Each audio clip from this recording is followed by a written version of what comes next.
If you are selling a home in Dallas, I want you to burn one idea into your brain. Your first week on the market is everything. Not because buyers disappear after week one, but because the highest intent, most qualified buyers are watching new listings like a hawk. And when your home hits the market, you get a burst of attention that you will never fully get back. So the most expensive mistake sellers make isn't choosing the wrong paint color. It's pricing in a way that wastes your best window. And here's the uncomfortable truth. The market does not find your price in a gentle way.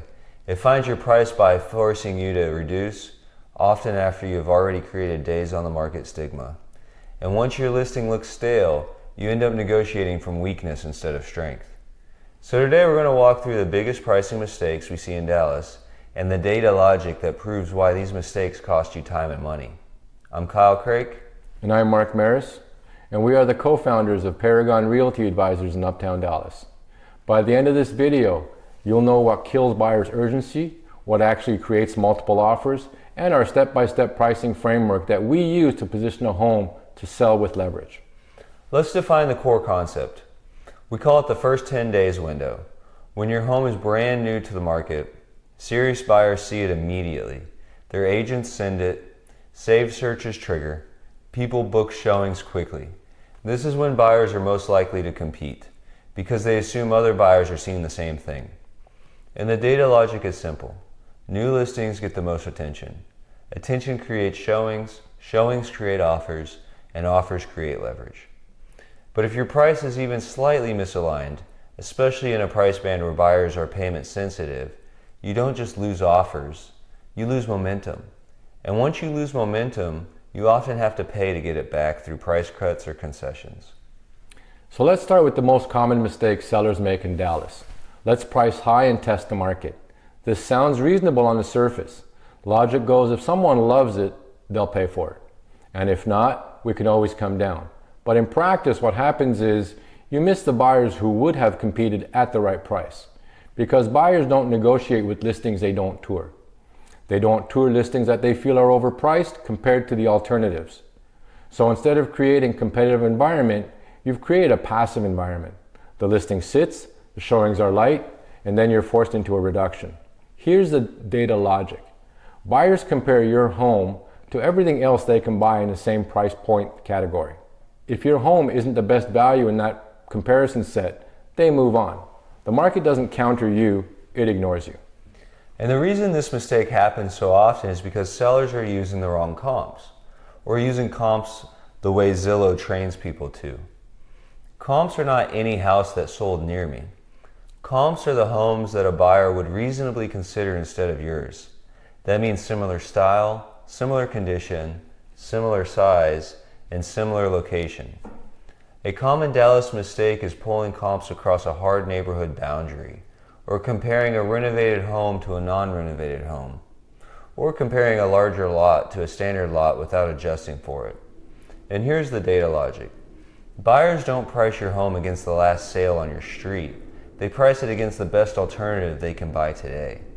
That's why active listings matter, pending listings matter, and closed sales matter, but only if they represent the current buyer reality. So a pricing strategy that ignores the competition set is a pricing strategy that loses. Which leads to mistake number 3, ignoring micro market and price band behavior, because Dallas doesn't behave like one market. Dallas is a patchwork of micro markets. That means 2 neighborhoods can be 5 miles apart and have totally different buyer pools, days on the market, and price sensitivity. And price bands matter too.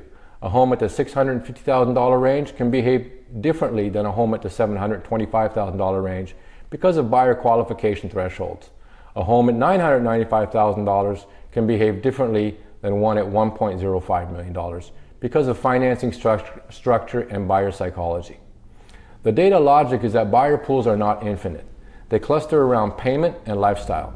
So when you price just above a major search threshold, you can cut your buyer pool in half without realizing it. That's why almost $1 million is not the same as $1 million, and just over $700,000 isn't the same as high 600s. These are not emotional differences, they are search filter differences. And then there is the most human pricing mistake of all, chasing the neighbor's sell, or letting ego pricing dictate strategy. We get it. You saw the neighbor sell for a big number, or you got an online estimate that felt flattering, and you think if they got that, we can get more. But the market doesn't care about fairness. It cares about substitutes. Was the neighbors updated? Did they sell in a different season? Did they have a pool? Did they have a better lot? Was the buyer pool stronger at that moment? The data logic is that pricing must be anchored to today's competition, not yesterday's headline. And online estimates are not pricing strategies, they're marketing tools. So if your pricing plan starts with Zillow said, you're already behind. Now let's talk about the mistake that often makes a bad situation worse: the wrong kind of price reduction. Here's what happens when a listing sits. Sellers feel pressure and they start to make small reductions hoping it will wake up the market, like $10,000 here, $5,000 there. But if your listing is overpriced by $40,000 and you cut by $10,000, the market still ignores you. And now you've created a chasing the market pattern. Buyers start to think they'll cut again, and that kills urgency. The data logic here is that price reductions only work if they move you into a new buyer pool. If the reduction doesn't change which buyers can afford it or which buyers will consider it, it's not a strategy, it's a slow leak. And the last big pricing mistake is one that surprises people: ignoring appraisal and financing reality. Because your buyer is not always a cash buyer.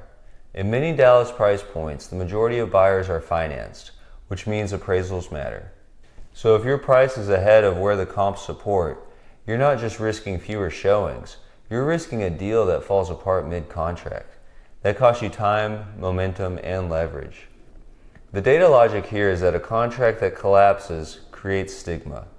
It can trigger lower offers the next time. So pricing isn't just about getting a contract, it's about getting a contract that closes. All right, so what do we do instead? Here's a Paragon pricing framework, step by step, so you can price with leverage. Step 1, define your true competition set. Same type of home, similar condition, and the alternatives buyers will actually tour. Step 2, analyze actives first. Actives tell you what you're competing against today. Step 3, analyze pendings. Pendings tell you what buyers are choosing right now. Step 4, confirm with close, but only close that reflect the current market. Step 5, price to win the first 10 days. You are not pricing to see what happens. You're pricing to create urgency and compress decision making. And step 6, align the entire presentation with the price. Photos, staging, repairs, showing access, and offer strategy. Because price is not the only one lever. But price is the lever that determines whether buyers even walk through the door.